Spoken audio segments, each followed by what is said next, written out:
ముందు చూపుతో ఆలోచించడం చాలా అవసరం. ఒకసారి దావోస్లో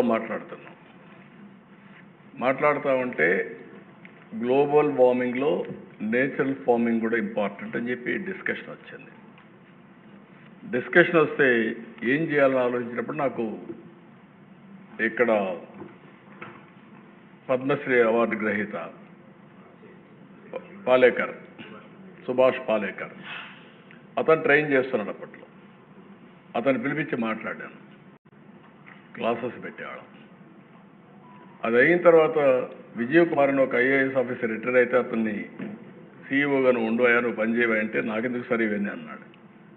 నేను కాదు, నీకు చాలా మంచి పేరు వస్తుంది, నేను పూర్తిగా సపోర్ట్ చేస్తూ ఉండమంటే ఉన్నాడు.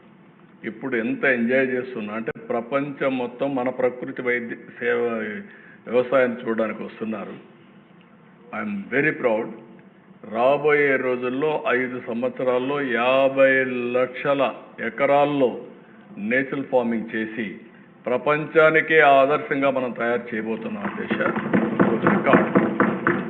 ఇప్పుడు దాంట్లో కూడా మీరు చూస్తే అక్కడికి వదిలిపెట్టలేదు, ట్రేసబిలిటీకి వెళ్ళాం అండ్ ఆల్సో సర్టిఫికేషన్కి వెళ్ళాం.